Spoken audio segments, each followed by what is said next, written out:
Assalamualaikum warahmatullahi wabarakatuh. Izin untuk memperkenalkan diri, nama saya Desi Nuraini dengan NPM 2321020170 dengan prodi Hukum Tata Negara. Baik, di sini saya akan menjelaskan materi salah satu mata kuliah Bantuan Hukum dan Advokasi dengan judul materi Lembaga Peradilan di Indonesia dengan dosen pengampu Bapak Syarif Hidayatullah, SHI, MHI. Baik, untuk yang pertama yaitu pengertian lembaga peradilan di Indonesia. Pengertian lembaga peradilan di Indonesia merupakan salah satu pilar utama dalam sistem penegakan hukum di Indonesia.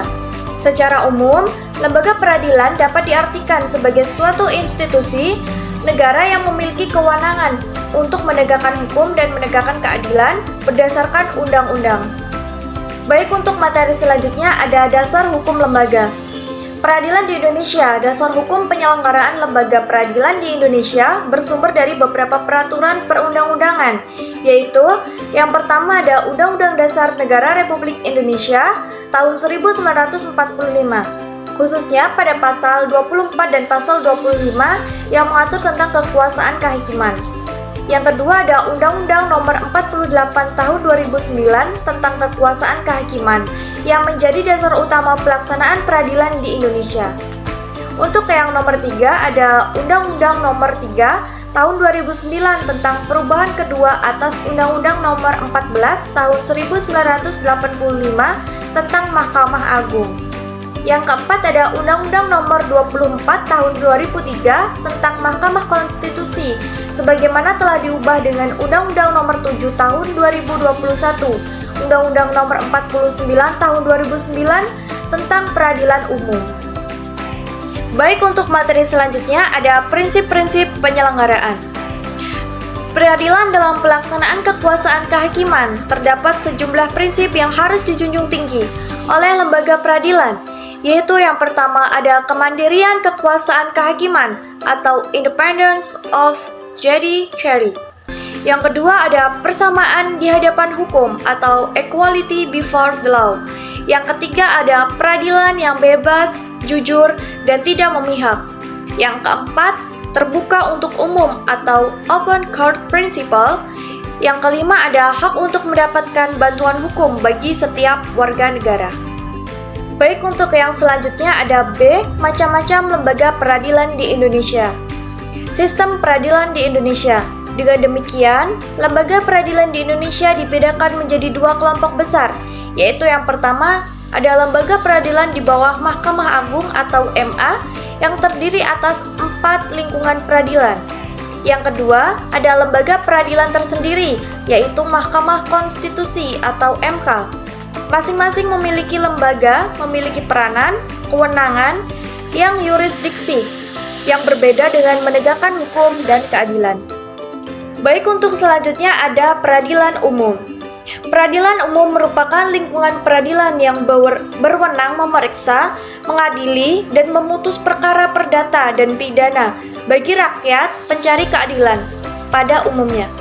Dasar hukumnya adalah Undang-Undang Nomor 49 Tahun 2009 tentang Peradilan Umum. Struktur peradilan umum terdiri dari Pengadilan Negeri atau PN sebagai pengadilan tingkat pertama.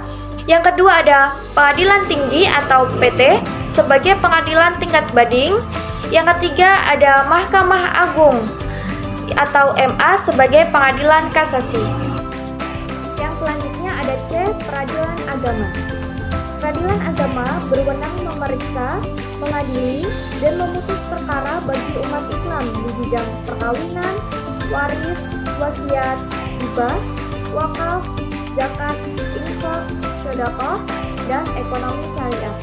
Dasar hukumnya adalah Undang-Undang Nomor 50 Tahun 2009 tentang Peradilan Agama. Struktur peradilan agama terdiri dari 1. Pengadilan agama atau PA di tingkat pertama. Yang kedua ada Pengadilan Tinggi Agama atau PTA di tingkat banding. Dan yang ketiga ada Mahkamah Agung atau MA di tingkat kasasi. Yang selanjutnya ada D, Peradilan Tata Usaha Negara atau PTUN.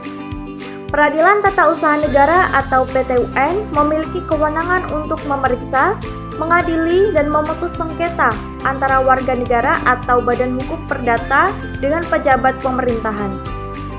Dasar hukumnya adalah Undang-Undang Nomor 51 Tahun 2009 tentang perubahan kedua atas Undang-Undang Nomor 5 Tahun 1986 tentang Peradilan Tata Usaha Negara. Struktur PT-UN terdiri dari Pengadilan Tata Usaha Negara atau PT-UN di tingkat pertama, yaitu ada Pengadilan Tinggi Tata Usaha Negara atau PTT-UN di tingkat banding. Yang kedua ada Mahkamah Agung atau MA di tingkat kasasi. Untuk materi selanjutnya ada Peradilan Militer. Peradilan militer memiliki wewenang mengadili anggota Tentara Nasional Indonesia atau TNI yang melakukan tindak pidana militer. Dasar hukumnya adalah Undang-Undang Nomor 31 Tahun 1997 tentang Peradilan Militer.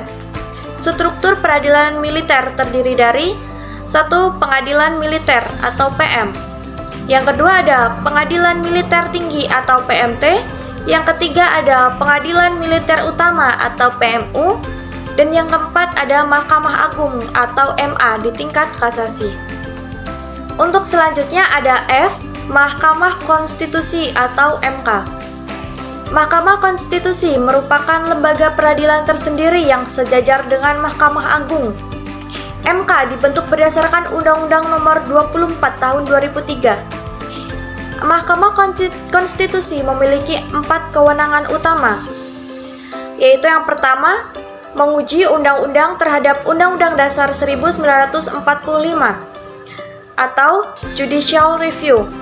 Yang kedua ada memutus sengketa kewenangan lembaga negara yang kewenangannya diberikan oleh Undang-Undang Dasar 1945. Yang ketiga ada memutus pembubaran partai politik. Dan yang keempat ada memutus perselisihan hasil pemilihan umum atau PHPU. Baik, untuk yang selanjutnya ada peran dan wewenang lembaga peradilan di Indonesia.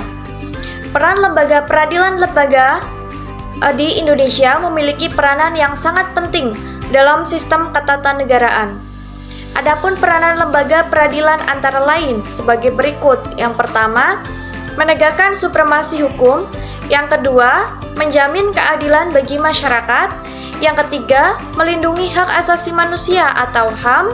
Yang keempat, menjadi pengawas terhadap kekuasaan negara. Baik, untuk yang selanjutnya ada hambatan dan tantangan penegakan hukum di Indonesia. Lembaga peradilan sebagai pelaksana kekuasaan kehakiman memiliki peran sentral dalam menjamin tegaknya hukum dan keadilan. Hambatan dari aspek internal maupun eksternal, yaitu yang pertama ada masih lemahnya integritas dan profesionalitas aparat peradilan. Yang kedua ada intervensi kekuasaan dan lemahnya kemandirian kehakiman. Yang ketiga, rendahnya akses keadilan bagi masyarakat kecil. Yang keempat, penumpukan perkara dan lambatnya proses peradilan. Yang kelima, kurangnya transparansi dan akuntabilitas. Yang keenam, kurangnya pemahaman hukum di masyarakat. Baik, untuk yang terakhir ada kesimpulan. Lembaga peradilan di Indonesia merupakan pilar utama dalam sistem penegakan hukum dan keadilan yang berlandaskan pada Pancasila dan Undang-Undang Dasar Negara Republik Indonesia tahun 1945.